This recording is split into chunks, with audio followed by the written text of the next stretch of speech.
Welcome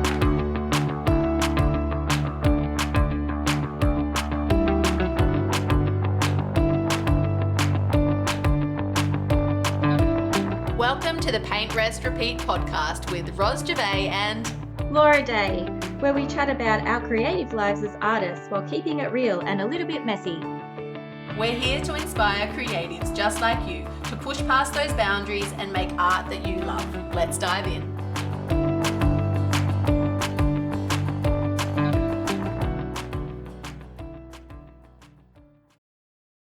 Hello, everybody. Welcome to episode 88 of Paint, Rest, Repeat.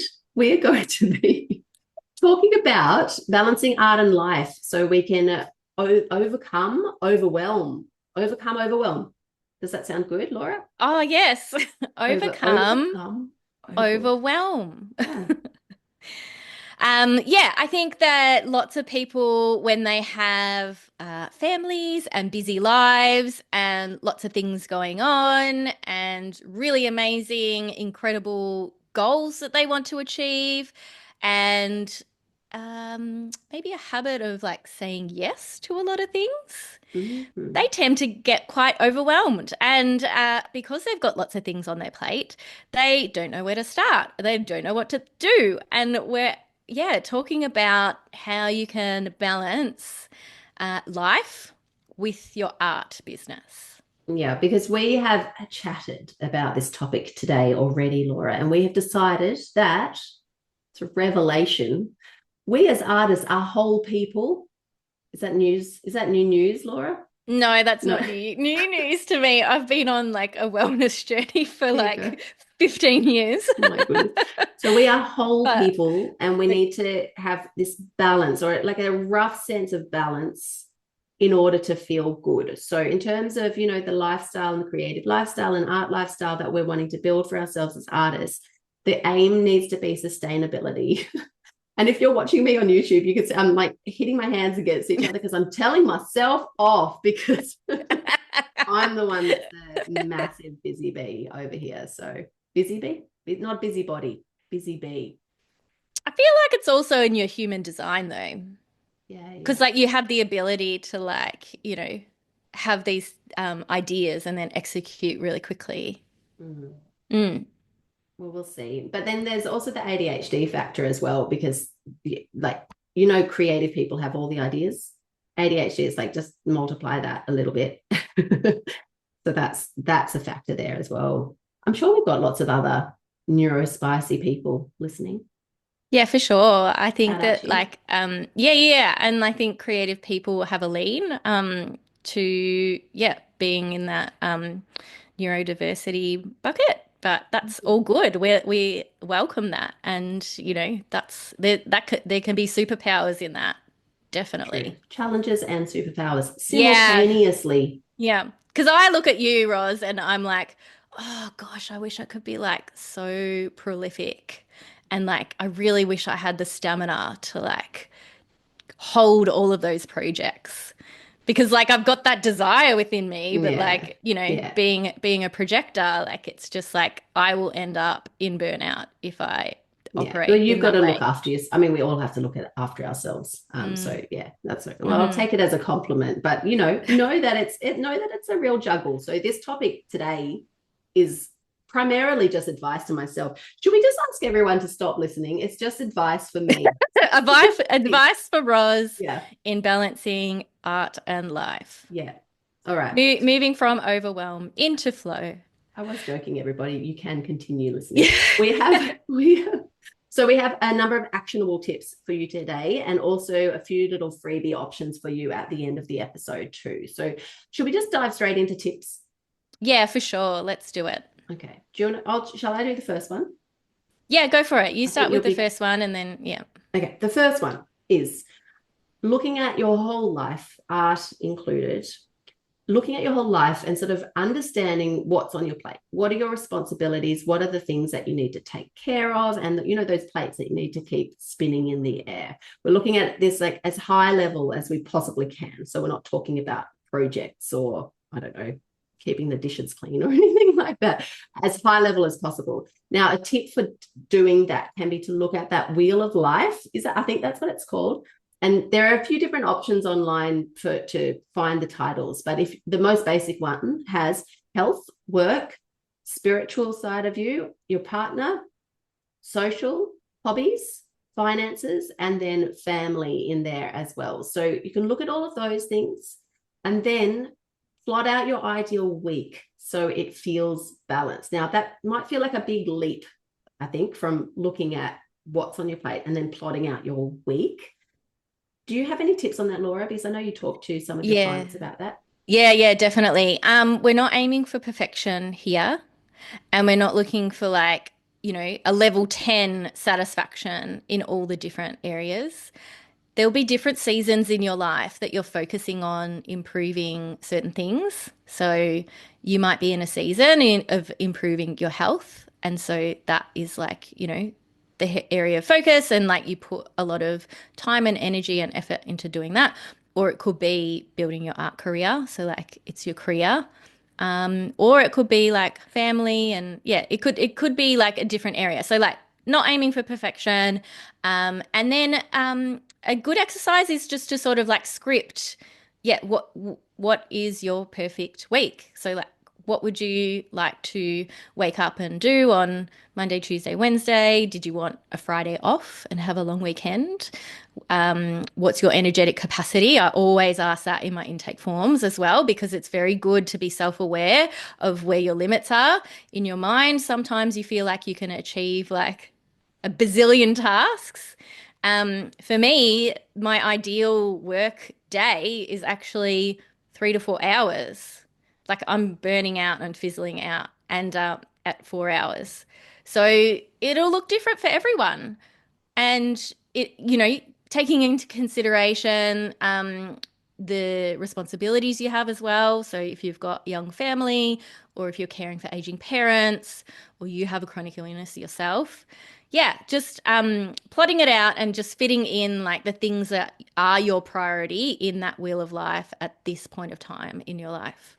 Yeah, I really like that. And I've got a note on here for me, advice to me. Self-care is got to be actually your absolute top priority, because obviously without you, your life does not even exist. So you have Yep. got to be your first priority. So if that includes going for a walk, 3 times a week, if that includes doing some journaling every morning to clear your mind, if that includes, I don't know, I was going to say, oh yeah, eating a healthy breakfast or whatever it is, that's got to be on there, and that's locked in. I think that's actually probably the only non-negotiable.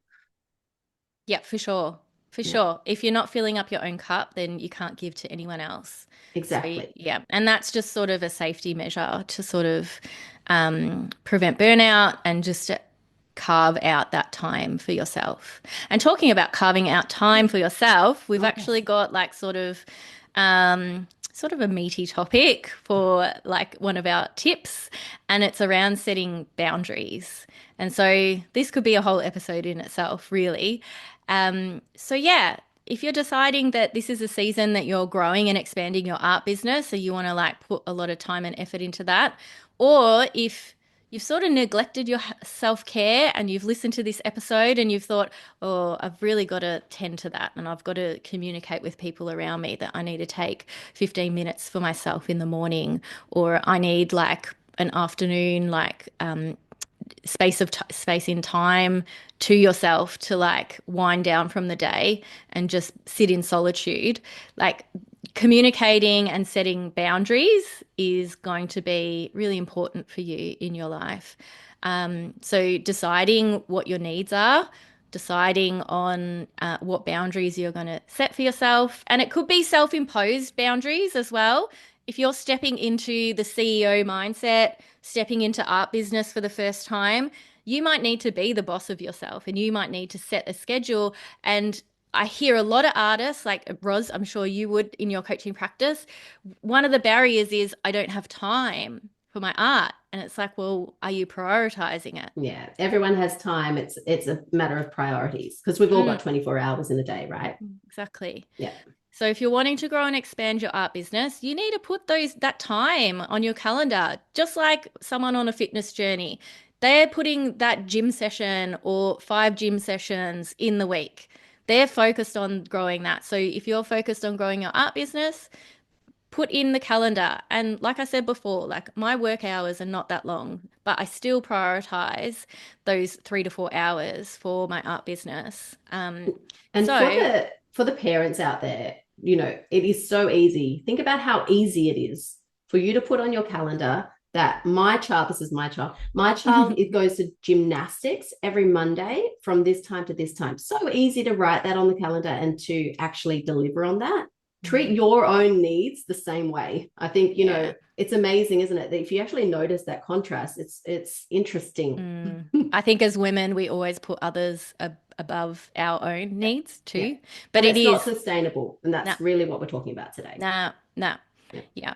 And you'd agree, Roz, like, putting your priorities, your dreams, your goals, like you're going to live in resentment if you don't pursue them as well. That's a thing. Like you're going to have this internal struggle and battle, and sort of the resentments do form. So communicating what your needs are, setting your boundaries, setting like in your schedule, like what deciding what you need and communicating them with the people around you, finding support from other people around you that can accommodate for that and make allowances for you to like take that time off from the children, or like maybe you get a sitter in or something, maybe you get the neighbor around, whatever you need to do to make that space for yourself. Put that in your week, set the boundaries. And would you have any other advice, Roz, for people setting boundaries? Just some thoughts for the people who this is triggering things for them. So I was thinking, even as you were saying, that it's around that accepting help. So I am worthy of accepting help. And if I need help, does not make me less of a person or less capable. I think that's a really big one. And then the other one is, boundary setting can be pretty bleeping hard. And I've had my own little version of this as well. Some people are very reluctant to change, very reluctant to make room for you as well. So just if you are in a situation like that, where just communicating a boundary is not just going to be the smooth sailing style situation, just remember that you can just break it down into teeny tiny little micro bits and go for one little boundary at a time. That would be my recommendation.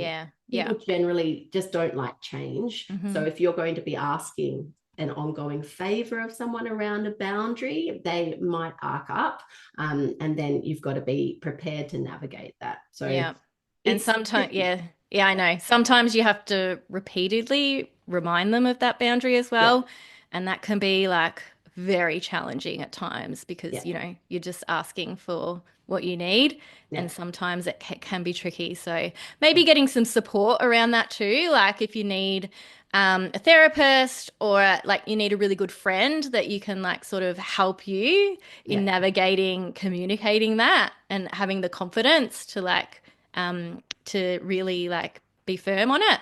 That can be good too. So in terms of burnout and things like that, maybe noticing signs that you're being overstretched, like you're getting tired, you're getting irritable, frustrated, you're lashing out to the people that you love. Just sort of noticing when that's coming up and finding some support, figuring out ways that you can navigate that differently next time. And saying no. Oh God, Roz. I just typed that in our notes as we're recording. And Laura, actually, you've taught me this one, particularly in the last year, because I've got a little bugbear, and some of our listeners might be the same, about delivering on what I say, honoring my word. But sometimes it can get to the point for certain people where they've overcommitted, and it's okay to say no sometimes, to rearrange, and to ask of the world to be flexible, because you'd be flexible for other people as well, right? So that ability to say no when you feel like you're getting close to that overwhelmed state, just be kind to yourself, and trust that other people will roll with it if you need to say no to something. That was perfect. I'm so glad you put that in there. There you go. Point number 4, our last go one. for it. Yeah, go for it, Rose. And this one was especially for me. So remembering that you are in charge. So if you're feeling overwhelmed, if you're feeling overstretched and all of that, you're juggling all the things and it's just feeling hard, just remembering that you are in charge, okay? This is your lifestyle. Yes, you've got to set those boundaries with other people. So there are some other people at play, but you've got this and you can manage that situation. And you are not a victim to this situation. You can choose how things are going to look, okay? Especially, we're still early on in the year. Do you reckon, Laura? End of March, Yeah. But people might be like getting quite excited about some projects. So they might be accumulating like more projects or commitments than they can handle. So if you're in that space, just reflect upon like what is within your control, what you can say yes to, what you might need to let go, what you might need to get some extra support with. And like it is okay to look after yourself. I said it earlier in the episode, I think you can't pour from an empty cup. So looking after you is the number one priority here. That's it. Yeah. That was a good ending. Well done, Laura. Yeah. I mean, like this stuff has been like something hard one, I think, for me personally, because it took me getting a chronic illness and like, burning myself to the ground to like really start asking for help and like, saying no to things and identifying my needs and communicating those boundaries. So hopefully you found this episode like super helpful, and send us a message if, this has resonated in some way. And yeah, love to hear what you think. Now, are we talking review? I've got a review or freebies for people. Yeah, read the review. Okay. Yeah. Do you want to jump into that? This one does not have an Instagram handle, just so you know. So this one is by somebody whose account is called Claire Loves Art. So if we know you, Claire, hi, thank you. And she says, delightful and empowering. I was left feeling so inspired after listening to this episode. Thank you for so generously sharing your intel, ideas, and insights in such an engaging way. I found it very empowering and motivating. There you go. Amazing. Thanks, Claire. Great. Thank you. So I have a freebie on my website, and it's the 5-week project planner. So if you'd like to go and download that might be helpful in like organizing your ideas onto like a page and figuring out the steps that you'd like to take for your next art project. I do have some other resources, but it's not live as a freebie. It's actually something I do with my one-on-one coaching.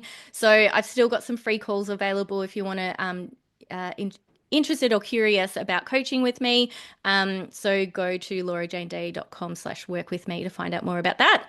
And yours, Roz? My little offer is just letting you know that I have created a beautiful safe space for you in the Permission to Paint free community over on Facebook. So if you're looking for some other artists to journey with and really sort of connect with as you do navigate this pathway to balancing art and life, then you are welcome to come and join our community completely free on Facebook. Just search up Permission to Paint free community and it will pop up. And yeah, that's my offer. Oh, but before I forget, can I please ask our listeners, if they enjoyed this episode, to pretty please subscribe to the podcast so that you are alerted about our next episode.